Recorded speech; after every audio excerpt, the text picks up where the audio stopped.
As a newly released Netflix original series, the drama True Education Gets Schooled captured the attention of viewers worldwide immediately upon its release, generating heated buzz. This work is based on the popular Naver webtoon of the same name, which is a mega hit currently still in serialization with a solid fandom. Building on the attractive universe and well-structured story of the excellent original work, the live-action drama perfectly synergizes the webtoon's signature exhilaration with the intense action and vitality unique to visual media.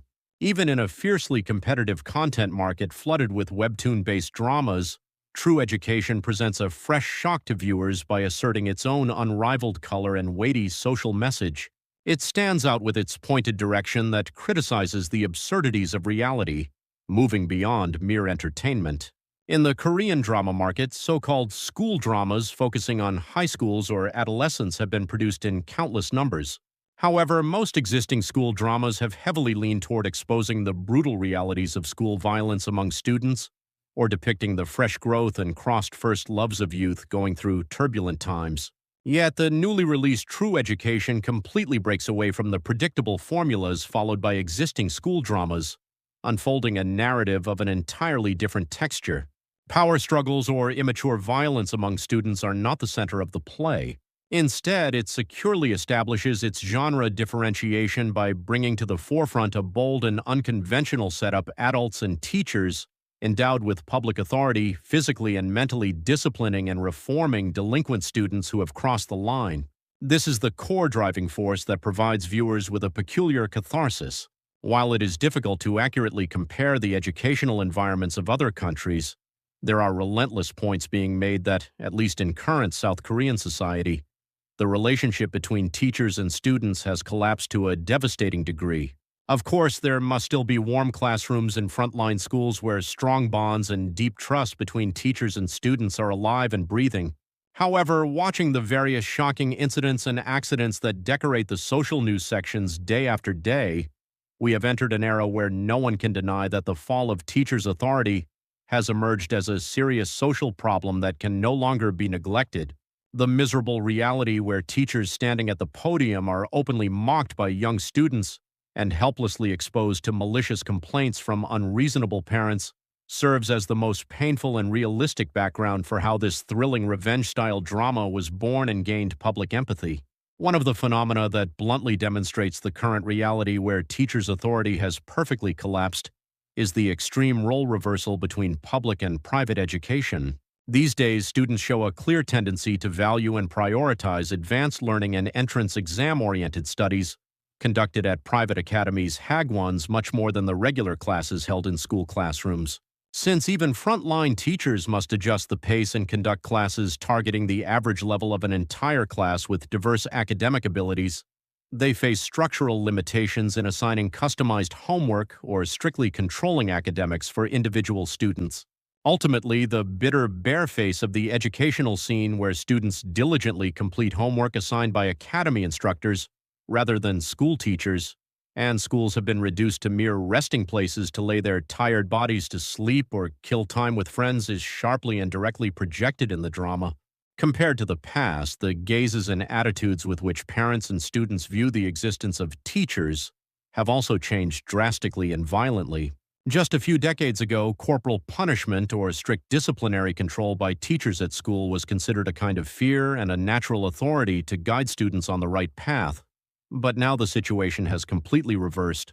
In a social shift where corporal punishment is entirely banned and student rights are extremely emphasized, some parents even frame teachers' legitimate life guidance as child abuse, bombarding them with malicious complaints. As a result, countless teachers fall ill suffering from severe stress and helplessness. There is even a bizarre, widespread phenomenon where adult teachers actually fear uncontrollable delinquent students and avoid them to stay out of trouble. In any era and society, finding a proper middle ground and maintaining a balance between strict control and autonomous indulgence would be most ideal, but the current educational reality in South Korea has tilted too deeply in one direction, the extreme loss of teachers' authority. The most painful difference separating the educational scenes of the past and present is not simply the presence or absence of a stick and corporal punishment, but the fact that the fundamental respect and minimum courtesy for teachers have thoroughly evaporated. In the past, no matter how rebellious and reckless a delinquent student was, there was an implicit respect for adult authority and a minimum bottom line, like the saying that one shouldn't even step on a teacher's shadow. However, now even that minimum psychological line of defense has collapsed, and shocking insubordinations where students openly mock and even assault teachers in the middle of the classroom are happening as if it is nothing. At a time when the social desire to refreshingly break through this suffocatingly blocked reality and rightfully restore the trampled authority of teachers is higher than ever, True Education is exactly the refreshing, Cider-like drama that shows these thoughts and aspirations deeply harbored by the public in the most thrilling, appropriate, and perfectly vicarious form. To revive the discipline of collapsed school education, this work introduces an intriguing fantasy setup, the establishment of an unprecedented, super-legal and powerful new department called the Teachers Authority Protection Bureau under the Ministry of Education. Special supervisors belonging to this specialized department are directly dispatched to the absolute worst schools where severe infringements of teachers' authority and vicious school violence have occurred. They thoroughly uproot and purify incorrigible problems that can never be solved through conversation or general disciplinary methods, even if it means mobilizing physical force. The role of Supervisor Nahua Jin, who leads these unhesitatingly refreshing moves at the center of the play, is played by actor Kim Moo-yul, who boasts a uniquely chilling gaze and overwhelming physicality, delivering a truly masterful performance that seems completely at one with the character.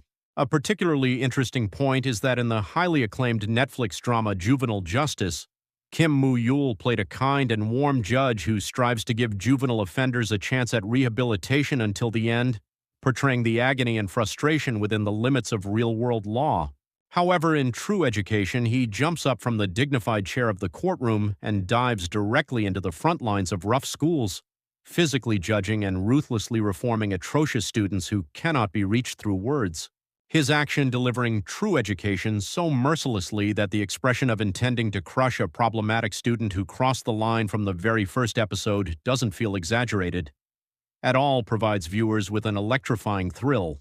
The decisive episode that maximizes viewers' immersion in the early part of the play is the process of thoroughly punishing the ultimate bully student, whom no one could touch due to the powerful backing of his father, an assemblyman wielding absolute power. Backed by his parents' influence, this delinquent student cleverly evades the law and school rules, cruelly bullying powerless classmates.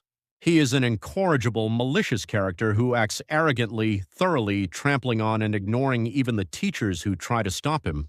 If this were a school in reality, it would be a frustrating situation where people would helplessly collapse and remain silent in the face of unjust power. However, Supervisor Nahua Jin unleashes merciless physical retribution without blood or tears, throwing punches without hesitation as if such political backgrounds mean nothing to him. As the accumulated anger and frustration shatter in a single blow with Nahua Jin's refreshing and hard-hitting action, viewers viscerally experience an intense and thrilling catharsis that feels like a blockage has been completely cleared. Even after the intense lingering impact of the first episode, the drama continues to provide excellent visual entertainment that prevents you from taking your eyes off the screen for a single moment. It subdues the worst villains hiding in each school one by one, based on its highly powerful and hard-hitting high-level action scenes.